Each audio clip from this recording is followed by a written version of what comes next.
Hello dear friends, तो मैं हूं आरती। संस्कृति आईएएस यूट्यूब चैनल पे आप सभी का स्वागत है। मैं हाजिर हूं एक नए विषय को लेकर के। आज हम बात करने वाले हैं टाइम बैंक के बारे में। ऐसा बैंक है जहां पर पैसे नहीं, समय जमा किया जाता है। केरला के एक ग्राम पंचायत में, कह सकते हैं ग्रामीण इलाके में, इस योजना की शुरुआत की गई है। वैसे तो यही योजना जो है बहुत सारे देशों में अलग अलग समय पर शुरू की जा चुकी है। अब हमें पता है कि 140 करोड़ से ज़्यादा की आबादी हो चुकी है और उसमें साल दर साल वृद्धजनों की संख्या बढ़ती ही जा रही है।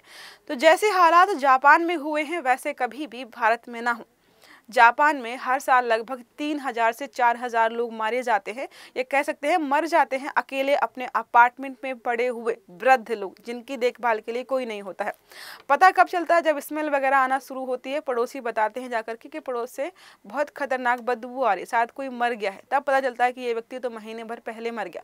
और ऐसे केसेस जो है जापान में देखिएगा, एक दो नहीं, हर साल हजारों आ रहे हैं। अब आने वाले समय में भारत में भी बहुत बड़ी संख्या में वृद्धजन रहने वाले हैं। अब इनको कैसे हम मैनेज करेंगे, कैसे लोगों को हम मोटिवेट करें ताकि इन लोगों का ख्याल रखें, क्योंकि न्यूक्लियर फैमिली वाली अवधारणा भारत में भी लगातार बढ़ रही है कि लोग जो है बीवी बच्चे और अपने बीबी और बच्चों के साथ ही रहना चाहते हैं। अपने पेरेंट्स या जॉइंट फैमिली में रहना लोग पसंद नहीं करते हैं। अब इसकी वजह से समस्याएं बहुत सारी हो रही हैं जिनको हमें समय रहते उनका समाधान ढूंढना। तो समय को इकट्ठा करने वाला टाइम बैंक, ये जो टाइम बैंक है बुजुर्गों के लिए ही बनाया गया। अब आपके मन में आ रहा होगा कैसे कनेक्टेड है, बताते हैं अभी। क्या लिखा? केरल के इडुक्की जिले की एल्लीकुलम पंचायत ने एक अनोखी सामाजिक पहल टाइम बैंक योजना शुरू की है। इस योजना के तहत क्या होगा, बुजुर्गों की देखभाल के लिए युवाओं द्वारा दिया गया समय बैंक में जमा किया जाएगा और भविष्य में उन्हें उतना ही समय सहायता के रूप में वापस मिलता है। तो जितना समय आप देंगे कैलकुलेशन होगी, वहाँ पर जमा किया जाएगा। जब भविष्य में आपको समय की जरूरत पड़ेगी, कोई आए, और जैसे अभी कोई बुजुर्ग है उनकी देख रेख के लिए कोई तो चाहिए होता है। अब कई बार होता है कि पेरेंट्स जो मतलब बुजुर्ग हैं उनके परिवार में कोई है ही नहीं, आप जा कर के उनकी सहायता कर सकते हैं। कल को जब आप बूढ़े होंगे तो आपकी सहायता के लिए उतना समय कोई देगा, आप उसको खर्च कर पाएंगे। यह पहल क्या है, बुजुर्ग आबादी की बढ़ती समस्या से निपटने के लिए सामाजिक समरसता को बढ़ावा देने के लिए लेकर के आई गई है, ताकि जैसे हालात अलग अलग विकास या विकसित देशों में हुए हैं, वृद्धजनों के साथ इतनी दर्दनाक घटनाएं हुई हैं, वैसे भारत में ना हो। क्लास को आगे बढ़ाएंगे, पहले बात करते हैं संस्कृति आईएएस के स्पेशल सेल ऑफर के बारे में, जो कि 6 नवंबर तक चल रहा है और आपको 60% से ज़्यादा का डिस्काउंट दिया जा रहा है। UPSC foundation course pre plus mains आसान ईएमआई के साथ अवेलेबल है। जीएस ओनली लाइव मोड में 50,000, सी सेट का 55,000 में मिलेगा और जीएस ओनली ऑनलाइन मोड में 40,000 का है। ऑप्शनल का कोर्स आपको 17,500 में मिल जाएगा। ज्योग्राफी और हिस्ट्री 2 अवेलेबल है। नंबर है 9555124124 या फिर आप विजिट कर सकते हो sanskritIAS.com की वेबसाइट पर। आते हैं टॉपिक पर वापस। योजना की कार्यप्रणाली क्या है, कैसे काम करेगा? टाइम बैंक पैसे के लेन देन पर नहीं बल्कि समय के आदान प्रदान पर आधारित रहने वाला है, समझ लिया हमने। अब युवा नागरिक बुजुर्गों की सहायता करते हैं। जैसे कोई युवा नागरिक है, अगर बुजुर्ग की सहायता कैसे, कि किसी को अस्पताल ले गए, दवाइयाँ ला करके दे दी आपने, आवश्यक वस्तुओं की खरीदारी करवाने जाना, या सिर्फ उनके साथ समय बिताना। जितना भी आप समय व्यतीत करेंगे सारा अकाउंट होगा और वो आपके बैंक अकाउंट, मतलब जहाँ पर समय जमा किया जा रहा है वहाँ पर जमा होता जाएगा। युवाओं का दिया गया समय हर 1 घंटा टाइम अकाउंट में जमा किया जाएगा। अब उसके लिए कोई डिवाइस वगैरह जो भी तरीका है अपनाने वाले हैं। जब यह युवा स्वयं बुजुर्ग हो जाएंगे, अब इनको भी जरूरत पड़ेगी। अभी आप जब 25 साल के हो, 30 साल के हो, वो कल को 50, 60, 70 साल के होगे कि नहीं होगे? आपको चाहिए होगा ना कि कोई दवाई ला के दे दे, कोई सब्जियां ला करके दे दे, कोई 1 घंटे 2 घंटे बैठ जाए, थोड़ी केयर कर ले। आपके बच्चे तो आपको छोड़ के मान लीजिए चले गए, कोई बचा नहीं, तो कौन होगा? यही लोग। यही जो आपने समय अभी कमाया है वो आपको वो बुढ़ापे में काम आएगा। तो बहुत अच्छी योजना है, इंटरेस्टिंग है। अब ये जो आया है मॉडल, ऐसा नहीं है कि ये भारत में केरला की खुद की इजाद, नहीं, यहाँ सीखा इन्होंने जापान का फुरई केपो। जापान में ही इस प्रकार की चीजें हो रही थी कि वृद्धों की संख्या, बूढ़ों का देश कहते हैं उसको, बूढ़े इतने ज्यादा हो गए कि उनकी टेक केयर करने के लिए कोई है ही नहीं। जापान में हो गया, चाइना में हो गया और साउथ कोरिया, ऐसे जो कंट्रीज हैं जहाँ पर बच्चों की आबादी और युवा की आबादी कम है। आप देखिए जब वहाँ पर कोई बच्चा होता है तो वो लोग ऐसे देखते हैं कि कोई 7वां अजूबा आ गया है दुनिया में। सोचिए, जापान में बच्चों की आबादी इतनी कम है, वहाँ पर जब कोई बच्चा होता है तो लोग उनको ऐसे देखते हैं आश्चर्यचकित होकर कि वाह कितना, मतलब ये है वह जो भी चीज़ें हैं। अब यह पहल जापान की फुरई किप्पू योजना से प्रेरित है, जिसका अर्थ था केयर टिकट या फिर सहानुभूति कूपन के नाम से जानते थे। जापान में यह योजना 1990 के दशक में शुरू की गई ताकि बुजुर्गों के अकेलेपन, अवसाद और स्वास्थ्य समस्याओं को कम किया जा सके। वहाँ के लोग जो है सेवा के बदले केयर टाइम जमा करते थे, जिसके बाद में स्वयं अपने परिवार के या बुजुर्गों के लिए इस्तेमाल करते थे।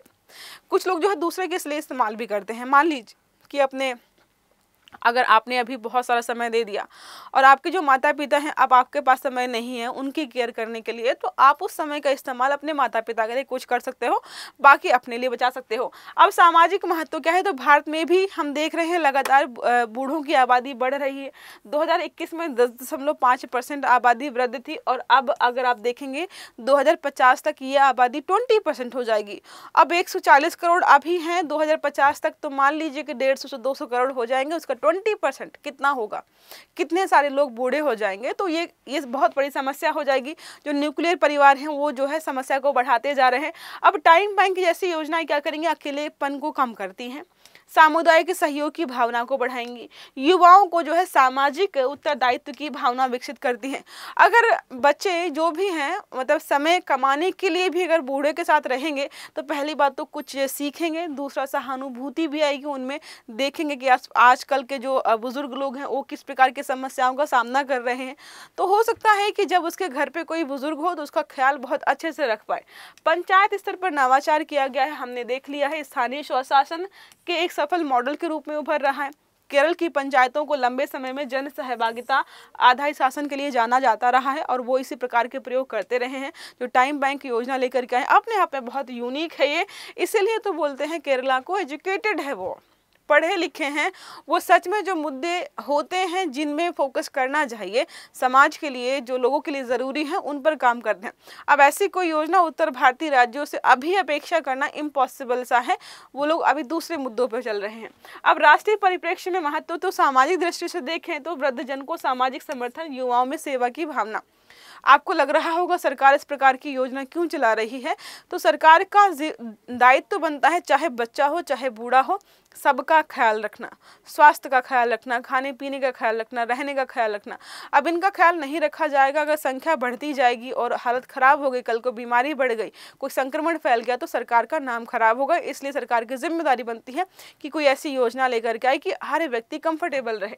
आर्थिक दृष्टिकोण से बिना किसी वित्तीय बोझ के सामाजिक देखभाल प्रणाली, कोई पैसा नहीं लग रहा है, ना उस व्यक्ति का लग रहा है जो अभी किसी व्यक्ति का समय ले रहा है, जिसको मदद मिल रही है, ना ही आगे भविष्य में कोई पैसा खर्च होगा। प्रशासनिक दृष्टिकोण से बहुत अच्छा है, मनोवैज्ञानिक दृष्टिकोण से भी अच्छा है। जो अकेलापन है, अवसाद है, उसको ये कम करने में मदद करने वाला है। नीति और भविष्य की संभावना, यही जो मॉडल हमने अभी केरला में देखा है, धीरे धीरे पूरे भारत में लागू हो सकता है। राष्ट्रीय सामाजिक सहायता कार्यक्रम के तौर पर भी लागू कर सकते हैं।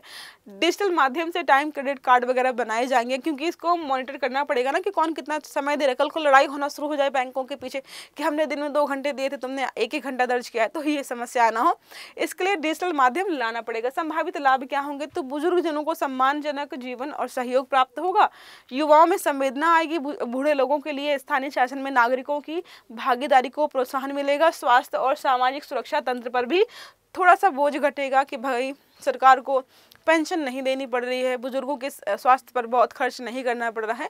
स्वास्थ्य पर भी सरकार का बहुत खर्च होता है। जब इस प्रकार की चीज़ें होंगी तो मान लीजिए अगर 10% भी लोगों की बीमारी में कमी आ रही है तो 10% सरकार का स्वास्थ्य पे खर्च कम हो जाएगा और उस पैसे का इस्तेमाल वो किसी अन्य जगह पर कर पाएगा, तो सरकार को भी लाभ होगा, समाज को भी लाभ होगा और वृद्धजनों का लाभ तो यहाँ पर हो ही रहा है। अब एक प्रश्न हमारा है, निम्नलिखित में से कौन सा लाइफ टाइम बैंक योजना से जुड़ा हुआ है? बुजुर्गों में अवसाद की कमी आएगी, दूसरा है युवाओं में सामाजिक उत्तरदायित्व आएगा, तीसरा है आर्थिक सहायता का वितरण। तो सही आंसर आपको देना है कमेंट बॉक्स में। आई होप ये आर्टिकल आपको समझ में आया होगा। अगर वीडियो अच्छा लगा है तो लाइक करना है, चैनल को सब्सक्राइब करना है, बेल आइकन दबाना है ताकि जितने भी इस प्रकार के आर्टिकल्स हैं वो सारे आपको समय पर मिलते रहें। तो अच्छे से पढ़िएगा। Have a good day. Thank you.